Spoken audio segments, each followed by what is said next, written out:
go. Yep. Another area that we like to emphasize too, that when we think about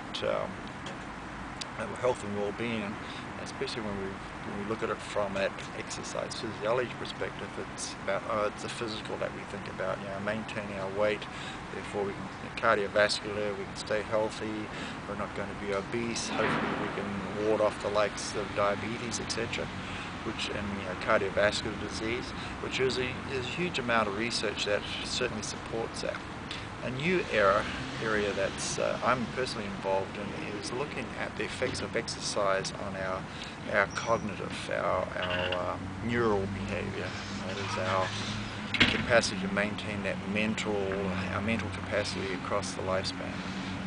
As we get older, we think of that, we're getting old because we start forgetting things, etc., and dementia comes into play, and it's positioned as just part of growing old. Well, the reality is that with the mind, the brain, it's the same type of thing. We don't use it, we lose it.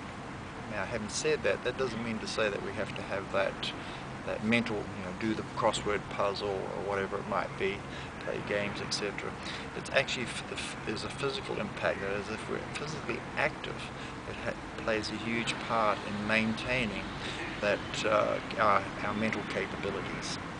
In particular, I personally do research looking at the effects of exercise on neural behavior. There's a cognitive component, which is just the capacity to be able to think and remember facts, for example, and there's an executive, which is our capability to engage with our environment, which is a huge deficit that applies as we age, unfortunately. We say that. Now, what we do know is that exercise, and when I say exercise, I mean being physically active.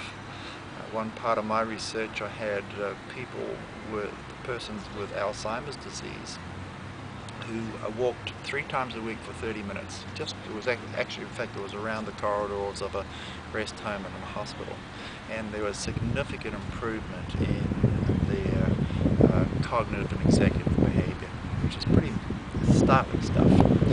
So there is a lot of proof out there that shows that being physically active, whether it's mowing the lawns, carrying your groceries, don't park by the door of the grocery store, park the far end of the car park, walk down to the store instead of hopping in the car to go 300 meters down the road, has a huge impact on your actual mental capacity.